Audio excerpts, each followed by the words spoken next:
அனைத்து உறவுகளுக்கும் என் அன்பான தமிழ் புத்தாண்டு நல்வாழ்த்துக்கள். இந்த தமிழ் புத்தாண்டு பராபவ வருஷம் பிறக்கிறது.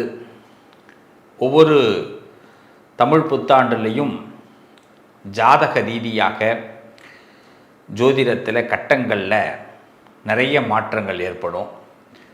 அதில் இந்த காலகட்டத்தில் சூரியன், சந்திரன், அங்காரகன், புதன், குரு, செவ்வாய், சுக்கிரன், சனி, ராகு, கேது ஆகிய கிரகங்கள் இந்த வருஷத்தில் எப்படி சஞ்சாரம் செய்ய போகிறாங்க, அதற்கு எப்படி நமக்கு பலன் கிடைக்க போகிறது அப்படிங்கிறத பற்றி இப்போ நாம் பேச போகிறோம். இது ஒவ்வொரு ராசிக்கும் நான் உங்களுக்கு ஒரு 10 விதமான யோசனைகளை இப்போ சொல்ல போகிறேன். நல்லா கவனிக்கணும். யோசனைகளை சொல்ல போகிறேன். பிடிச்சவங்க அதை பின்பற்றுங்க. இதையே நம்ம தாரக மந்திரமாக எடுத்துக்கிட்டு உள்ளே போயிடலாம். அதுவே நமக்கு லாபமாக இருக்கும். நமக்கு இந்த யோசனையெல்லாம் பிடிக்காதுங்க. அறிவுரை கிடையாது. எப்படி நடந்துக்கணும்னு அறிவுரை கிடையாது. யோசனைங்கிறது நம்ம வெற்றி பெறுவதற்கு ஒரு அழகான பாதை. நம்ம ஒரு புத்தாண்டு அப்படின்னா என்ன பண்ணுறோம்? நல்ல கவனிங்க. காலையில் எழுந்திருக்கிறோம். நியூ இயர், தமிழ் புத்தாண்டு, காலண்டரை கிழிப்போம். அவ்வளவுதான். வருஷம் இது நடக்கும். வேறு இதை தாண்டி வேறு எதுவும் நடக்க போகிறது இல்லை. இந்த காலண்டரில் ஒரு பேப்பர் மாறும். புத்தாண்டு பிறந்து விட்டது, எல்லாம் சந்தோஷம். அப்படி திரும்பி பாருங்கள். நம்ம வீட்டில் நேற்று ராத்திரி யாரெல்லாம் கோபமாக இருந்தாங்களோ அவங்களும் அதே கோபத்தோடு தான் இருப்பாங்க. நம்ம சொந்தக்காரன் யாரெல்லாம் நம்ம மேலே வன்மமாக இருந்தாலும் அவனும் அதே மாதிரி தான் இருப்பான். நமக்கு இருக்கிற நண்பர்கள்லாம் நமக்கு பழைய கடனை கொடுக்காம நம்மளை ஏமாற்றிக்கிட்டு இருந்தான்னா அப்படியே தான் இருப்பான். ஏற்கனவே 4 பேர் பழசாக ஏமாற்றிருப்பான். இப்போ புதுசாக ஏமாத்துறதுக்கு ஒருத்தவன் ட்ரை பண்ணிக்கிட்டு இருப்பான். ஸோ இப்போ புத்தாண்டு பிறந்திருக்கு, ஏதாவது மாறணும்னு நினச்சா நான் மட்டும்தான் சார் மாறுறேன். நான் நாளையிலேருந்து நல்லவனாக இருக்கணும்னு நான் நினைக்கிறேன். இல்லை நாளையிலேருந்து நல்ல கணக்கை போடணும்னு நினைக்கிறேன். நாளையிலேருந்து நான் இப்படிலாம் திட்டமிட்டு வெற்றி பெறணும் அப்படின்னு நினைக்கிறேன். நான் நினைக்கிறதுனால மட்டும் என்ன நடக்க போகிறது? கொஞ்சம் யோசித்து பாருங்கள். இந்த சமூகத்தில் முதல்ல ஒவ்வொரு குடும்பத்துலேயும் அங்கே உங்களுக்கு ஒரு 4 பேராவது ஒரு குடும்பத்தில் இருப்போம். குறைஞ்சது 3 பேராவது இருப்போம். 3 பேர் இருக்கிறதுனால தானே புருஷன், பொண்டாட்டி, ஒரு பிள்ளை, இதுதான் குடும்பம். புருஷன், பொண்டாட்டி 2 பேராவது ஒரு குடும்பம். இதுக்கு அடுத்தது மாமனார், மாமியார், இப்படி இருப்பாங்க. எல்லாரும் மாறுவாங்களா? எல்லாருக்கும் முதல்ல இன்னைக்கு புத்தாண்டுன்னு தெரியணும்.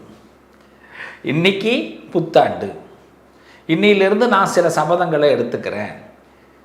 யார் மனசையும் நோகடிக்காமல் வாழணும்னு நினைக்கிறேன். அதுக்குன்னு எல்லாத்தையும் ஏற்றுக்கணும்னு அவசியம் கிடையாது. பிடிக்கலைன்னா ஒதுங்கி இருப்போம். அதுக்கு நம்ம வார்த்தைகளால் யாரையும் சுட வேண்டிய அவசியம் இல்லைல்ல. இதை நான் மட்டும் மாறி என்ன பலன்? எதிர உள்ளவனும் மாறணும்.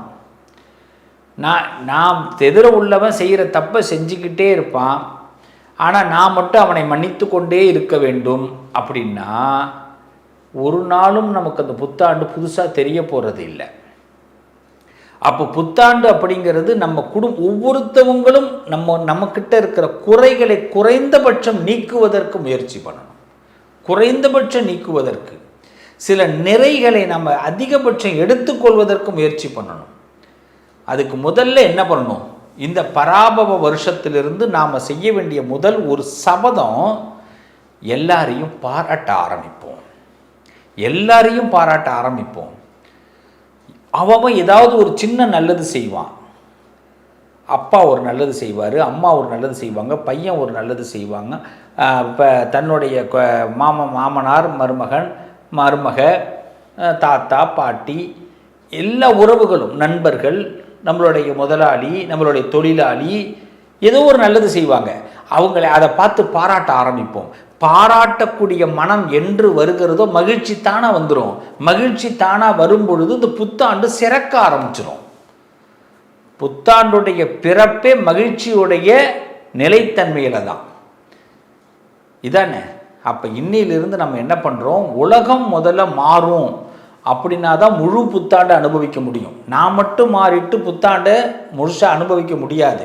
ஆனால் நம்ம ஒரு ராசியில் பிறந்திருக்கிறோமே, இந்த ராசியில் இந்த கிரகங்கள்லாம் இப்படி இருக்கும் பொழுது நாம் சில விஷயங்களை பிளான் பண்ணிட்டோம்னா ஓரளவுக்கு மற்றவங்களோடு நாம் மிங்கிள் ஆக முடியும்.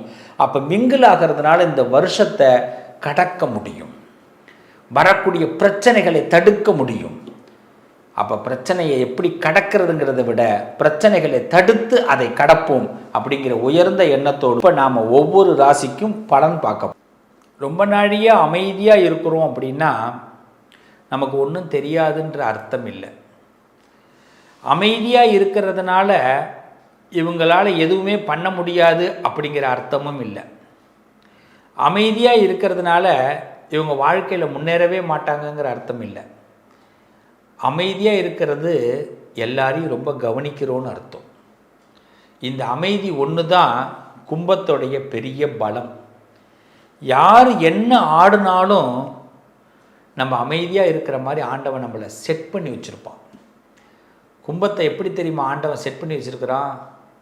தஞ்சாவூர் தலையாட்டி பொம்மை மாதிரியும். இந்த பிள்ளைங்கள்லாம் திருவிழாவில் ரொம்ப தேடி பிடிச்சி கீ கொடுக்கறதுக்கு ஒரு பொம்மை வாங்குவாங்க. கீ கொடுத்தா தான் அந்த பொம்மை என்ன பண்ணும், அது ஆடும் டக்கு டக்கு டக்குன்னு.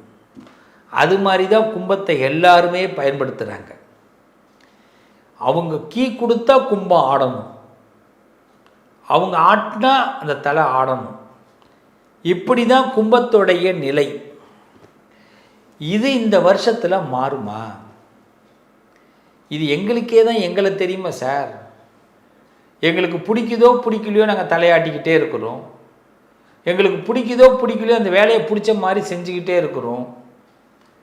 இதுதான் எங்களுக்கே தெரியுமே. மாறுமான்னு வேற ஒரு கொஸ்டினை போட்டு நிப்பாட்டிட்டீங்களே அப்படின்னு நீங்கள் இப்போ கேட்குறது எனக்கு தெரியுது. கண்டிப்பாக மாறும். எப்போ தெரியுமா? என்னைக்கு உங்கள் மனசு சுதந்திரமாகுதோ அன்னைக்கு மாறும். வாழ்க்கை சுதந்திரமாக வராது. வாழ்க்கைங்கிறது எல்லாரும் இணைந்தது. ஒரு வீடு இருக்குன்னா வீட்டில் செங்கல், மணல், சிமெண்ட்டு, தண்ணி இதெல்லாம் சேர்ந்து ஒரு வீடு கட்டப்படுகிறது. 2 ரூமு, பால்கனி, ஹாலு, சாமி ரூமு, கிச்சனு, லெட்டின் பாத்ரூமு, வராண்டா, சீலிங்கு, இதெல்லாம் மாடிப்படி, இதெல்லாம் சேர்ந்து ஒரு வீடு கட்டப்படுகிறது. முதல்ல இப்படி இருந்து அடுத்தது இப்படி மாடுலேஷன் மாறும். அடுத்தது டைல்ஸு, தேக்கு கட்டில், தேக்கு நிலை, அப்புறமா பூஜையில் சாமி, வீட்டில் கிச்சனில் பாத்திரங்கள், கேஸ் அடுப்பு, இது மாதிரி சேர்ந்து அடுத்த மாடிஃபிகேஷன் ஆகுது. இதுக்கு பிறகு வாசனை பொருட்களை வாங்கிக்கிறோம். போய் சூப்பர் மார்க்கெட்டில் போய் பொருள்லாம் வாங்கி நிரப்பி ஒரு வீடு நல்லா இருக்கிறதுக்கு இவ்வளவு தேவைப்படுது. ஆனால் அதுக்கு பேர் என்னென்னா வீடு, அவ்வளவுதான். அந்த பேர் எங்கேயாவது மாறி இருக்கா பாருங்கள். அந்த வீட்டுக்குள்ளே அதோட பரிணாமம் எப்படி வளருது. இப்போ கும்பம் எப்படின்னா அந்த வீடுங்கிற ஒற்றை சொல் தான் கும்பம். அதனால் இந்த வீட்டுக்குள்ளே இவ்வளோ வசதிகள் இருக்குது, இவ்வளோ நல்லது இருக்குங்கிறத ஒருத்தரும் தெரிஞ்சுக்க மாட்டான். அதனால தான் கும்பராசிக்காரர்கள் என்றைக்குமே சிரமப்பட்டுக்கிட்டே இருக்கிறோம். இந்த கும்பத்தை வைத்து எல்லாருக்கும் எல்லாம் கிடைக்கும். கும்பத்தை வைத்து எல்லோருக்கும் நல்லா நடக்கும். ஆனால் கும்பம் நடக்கிறதுல தான் பிரச்சனை. இன்னும் சொல்ல பேர் சொல்லுவாங்க, நான் ஏற்கனவே மகர ராசிக்கு பேசும்போதுன்னு சொன்னேன், இந்த மகரத்தையும் கும்பத்தையும் மட்டும் எல்லாருமே ஈஸியாக உடனடியாக உரண்டை எழுப்பாங்க. அவங்கள வச்சு காமெடியே பண்ணிவிடுவாங்க. உங்களை வச்சு ஒரு ஆர்டிக்கலே வரையலாம். எதுவுமே ஒரு பேப்பரில் நியூஸ் இல்லைன்னா கும்பத்தை பற்றி பேசுனா நியூஸ் ஆகிடும். அதனால தான் பல வீடுகளில் பார்த்திங்கன்னா கும்பராசிக்காரங்க ஒரு ஹியூமர் ஒரு கேட்டகரியாக மாற்றிடுவாங்க. பல இடங்களில் பார்த்திங்கன்னா கும்பராசிக்காரவங்களை தவறாக, அதாவது பார்த்திங்கன்னா ஒன்றால் தான் இது நல்லாவே இல்லை, நீ தான் காரணம், நீ நல்லா இருந்தால் அந்த உலகமே நல்லா இருக்குன்னுவாங்க. அதனால் பல பேருடைய நிறைய, அதாவது சார் நான் காலேஜை முடிச்சிட்டேன் சார் நான் பள்ளிக்கூடத்தை முடிச்சிட்டேன் சார், ஆனால் எனக்கு வாத்தியார் தொல்லை துறையவே இல்லை சார்னுவான். கும்பராசியில் பிறந்தவன் படிக்கும்போது என் வாத்தியார் என்னையே பார்த்து தான் சார் வேலை விடுவார். நான் காலேஜ் படிக்கும்போது என் வாத்தியார் என்னை பார்த்து தான் சார் கம்ப்ளைண்ட் ரைஸ் பண்ணுவார். மற்ற மாணவனை திட்டுறதை விட என்னை பார்த்து தான் சார் அவர் திட்டுவார். வீட்லேயும் அதே திட்டு தான் சார் வாங்கிக்கிட்டு இருக்கிறேன். வயசு 70 ஆகுது சார், இப்பையும் என்னையே பேரம் வரைக்கும் திட்டுறான் சார். நான் உடனே ஒரே ஒரு வார்த்தை கேட்டேன், யூ ஆர் கும்பம். எஸ், பதில் முடிஞ்சு போச்சு. அவ்வளோதான் சார். நீ கும்பராசியில் பிறந்திருக்கிற, அதனால் திட்டு வாங்கிக்கிட்டே இருக்கிற சார். ஏன்னா நீ திரும்பி திட்டினா கோவமாக திட்டி போடுறீங்க சார். அது அவங்களுக்கு பிடிக்க மாட்டேங்குது. அவங்க எப்படி வேணாலும் திட்டுவாங்க, எந்த மாடுலேஷனில் வேணாலும் திட்டுவாங்க, அதை நம்ம ஏற்றுக்கலாம். ஆனால் நம்ம திருப்பி ஒரு முறைச்சா கூட கோவக்கார கிழவனாக இருக்கேன்னுவான். 70 வயசாகிட்டேன்னு ஒரு மரியாதை கூட சொல்ல மாட்டான். கோவக்கார கிழவனாக இருக்கியே, உன்னோடலாம் எப்படி என் பாட்டி இருந்ததுன்னு கேட்பான் பேரை. எஸ். இப்போ இந்த கும்பராசிக்காரர்களை பொறுத்த வரைக்கும் எப்பயுமே எல்லா விஷயத்துலையுமே இது மாதிரி ஒரு அன்பு, ஒரு நெருக்கடி சூழ்நிலைகள் எத்தனை பேருக்கு உதவுறோம். ஏன் அவங்க நம்மளை பார்க்கும்போது நம்மளை அந்த நான் கொடுக்குற அந்த ரிப்ளை மரியாதையை திருப்பி கொடுக்கல அப்படிங்கிற எண்ணம் கூட உங்களுக்கு வரும். ஒன்று நல்லா தெரிஞ்சுங்க, ஆண்டவன் உங்களை அடுத்த கட்டத்துக்கு கொண்டு போய்கிட்டு இருக்கிறான். ஆண்டவன் உங்களை நல்ல நிலைமைக்கு கொண்டு போய்கிட்டு இருக்கிறான். என்றைக்குமே உங்களால் 4 பேர் நல்லா இருப்பாங்களே தவிர, அதாவது தஞ்சாவூரில் இன்றைக்கி எடுத்துக்கிட்டிங்கன்னா என்ன சொல்லுவாங்க, அந்த கோபுரம் ஃபேமஸ். நடராஜர் கோவில் சிதம்பரத்தை எடுத்துங்க, அங்கே அந்த தூணெல்லாம் ஃபேமஸ். இந்த ஃபேமஸுங்கிற ஒரு விஷயந்தான் கும்பம். எப்படியும் ஃபேமஸ் ஆகிடுவீங்க, கவலையே படாதீங்க. அவ்வளவுதான். கடவுள் உங்களை கைவிட மாட்டார். இதை மட்டும் இந்த வருஷத்தில் ஞாபகமாக வச்சுங்க. உங்கள் மதிப்பு கண்டிப்பாக உயரும், உங்கள் பதவிகள் உயரும், நல்ல தலைமை பொறுப்புகள் ஏற்படும். இந்த காலகட்டத்தை பொறுத்த வரைக்கும் உங்களுக்கு தெய்வ சக்தி அதிகமாக வரும். தெய்வத்தோட சக்தி உங்களுக்கு அதிகமாக வரும். நிறைய யோசனைகள் வரும், புது புது யோசனைகள்லாம் வரும். அதை தைரியமாக ஹேண்டில் பண்ணுங்க. கும்பராசிக்காரவங்களுக்கு மனம் முதிர்ச்சி ஏற்படக்கூடிய வருஷம் இது. பக்குவம் சார், பக்குவம் ஏற்படும் போது தானே சார் நம்மளோட பலமே தெரியும்.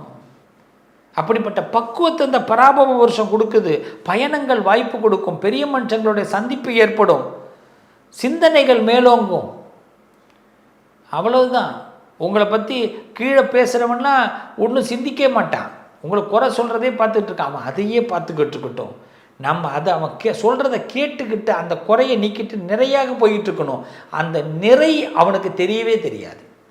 அதனால் நம்ம அடுத்த கட்டத்துக்கு போவோம், பயப்படாதீங்க. நிச்சயமாக உங்களுடைய விருப்பங்கள் இந்த வருஷத்தில் அதிகமாக நிறைவேறும் என் பிள்ளைகளா. ரொம்ப அழகாக சொல்கிறேன். துர்க்கையை பிடிச்சிக்கோங்க.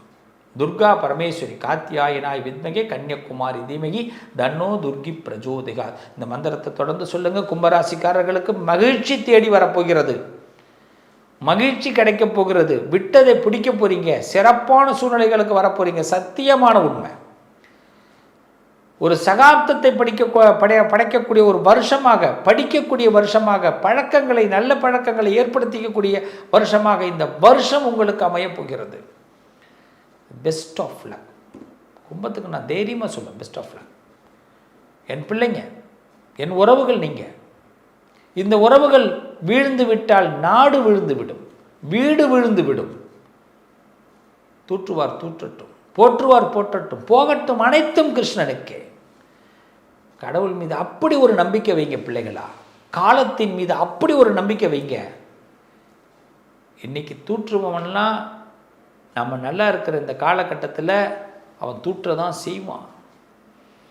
நம்மளை கண்டால் சில பேருக்கெல்லாம் பிடிக்காது, அதை பற்றிலாம் கவலைப்படாதீங்க.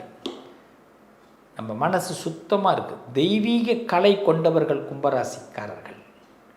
தெய்வத்துக்கிட்ட இருக்கிற கலையை விட கும்பத்துக்கிட்ட தெய்வீக கலை அதிகமாக குடிக்கொள்ளும். முக மலர்ச்சியை வச்சுங்க, மகிழ்ச்சியோட நீங்கள் உங்கள் வாழ்க்கையை ட்ராவல் பண்ணுங்கள். மகிழ்ச்சி யாருக்கிட்ட இருக்குன்னு மட்டும் கேட்டுறாதீங்க, நம்மக்கிட்ட தான் இருக்குது. நாம் தான் சந்தோஷப்படணும், நாம் தான் சிரிக்கணும், நாம் தான் திருப்தியாக இருக்கணும். மற்றவங்களை திருப்திப்படுத்த நினைக்கும் போதெல்லாம் நம்ம வருத்தப்படும். முதல்ல நாம் திருப்தியாகும், நல்லது நடக்கும். வாழ்த்துக்கள். என் அன்பான பிளே தமிழ் நேயர்களே, உங்கள் ராசிக்குரிய சில நல்ல விஷயங்களை பேசியிருக்கிறோம். ராசி நல்லா இருக்கணும் அப்படின்னா நாம் முதல்ல நல்லா இருக்கணும். நாம் நல்லா இருக்கணும்னா நமக்கு பிடிச்ச விஷயங்களை மட்டும் இந்த வருஷத்தில் சிந்திக்க ஆரம்பிப்போம். பிடிச்ச விஷயத்தை மட்டும் செய்வோம். நமக்கு பிடிச்ச மாதிரி வாழ ஆரம்பிப்போம். மற்றவங்களை ரொம்ப மைண்டில் எடுத்துக்கிட்டு நம்மளுடைய சந்தோஷத்தை தொலைச்சிட வேண்டாம். இந்த உலகம் ஒரு சூது கவ்வக்கூடிய உலகமாக இருக்குது. இந்த குடும்பங்கள் சூது கவ்வக்கூடிய குடும்பங்களாக இருக்குது. குடும்ப உறுப்பினர்களும் அப்படி தான் நடந்துக்கிறாங்க. நிறைய பேர் வீட்டில் பொய் சொல்கிறாங்க, உண்மையாக இருக்க மாட்டேங்கிறாங்க. ஒட்டுமொத்த ஒரு உலகத்தையும் நம்மளுடைய ஒரு ஆளால் திருத்தலாம் முடியாது. எல்லாரும் திருந்துவதற்கு முயற்சி பண்ணால்தான் எல்லாத்தையும் திருத்த முடியும். அதனால் இந்த வருஷ பிறப்பிலிருந்து ஒன்று செய்வோம். எல்லோர்ட்டும் எதிர்பார்க்காம நம்ம நடந்துக்கிறத பார்த்து அவங்க நடந்துக்கிற அளவுக்கு நம்ம சில மாற்றங்களை உண்டு பண்ணுவோம். நம்ம நல்லதாக நடந்துக்க ஆரம்பிப்போம். இந்த உலகமும் நல்ல விதமாக நடந்துக்க ஆரம்பிக்கும். ஸோ நம்ம விதை எதை போடுறோமோ அதை கண்டிப்பாக பயிர் அறுவடை செய்வோம். இந்த வருஷம் ரொம்ப சிறப்பாக இருக்கும். எல்லாரும் உடல் நலங்களில் மேம்பட்டு சந்தோஷமாக இருப்பீங்க. கலையாத கல்வி, குறையாத வயது, கபடு வாராத நட்பு, கன்றாத வளமை, குன்றாத இளமை, கழுவினி இல்லாத உடல், சலியாத மனம், அன்பு அகலாத கணவன் மனைவி உறவு, நண்பர்கள். ஏன்னா நான் கொஞ்சம் மாற்றி தான் இந்த இடத்துல சொல்கிறேன், எல்லாமே இதில் வரணும் இல்லை. அன்பு அகலாத, தவறாத சந்தானம், தாழாத கீர்த்தி, மாறாத வார்த்தை, தடைகள் வாராத கொடை. நம்ம கொடுக்கறத கூட இன்னொருத்தவன் தடுத்து நிறுத்திடக்கூடாது. தடைகள் வராத கொடை, தொலையாத நிதியம், கோணாத கோல், ஒரு துன்பம் இல்லாத நல்வாழ்வு. இந்த பராசக்தி அன்னை அபிராமி துய்யனின் பாதத்தில் அன்பு உதவி பெரிய தொண்டரோடு கூட்டு கண்டாய் அலையாழி அரிதுயிலும் மாயனது தங்கையே ஆதி கடவுரின் வாழ்வே அமுதீசர் ஒருபாகம் அகலாத சுகபாணி. இதுதான் வார்த்தையே. இந்த காலத்தோடு நான் என்னைக்கும் அகலாமல், இந்த காலம் எனக்கு சிறப்பான நன்மைகளை கொடுக்கும் அப்படின்னு, பஞ்சபூதங்கள் எனக்கு நன்மையை கொடுக்கும் அப்படின்னு அந்த சுகபாணி அருள்வாமி அபிராமி, அந்த அபிராமியுடைய பாதங்களில் நாம் எல்லோரும் சரணடைவோம். நிச்சயமாக இந்த புத்தாண்டு சிறப்பாக இருக்கும். மன நம்பிக்கையும் மன தைரியத்தையும் முதல்ல விதைப்போம். எதுவும் நம்மளால் முடியும். நன்மையும் தீமையும் நம்மளால் தான் வருது, நம்ம செயலால் தான் வருது, சொல்லால் தான் வருது. நல்லதை சொல்வோம், நல்லதை செய்வோம், நல்லது நடக்கும்.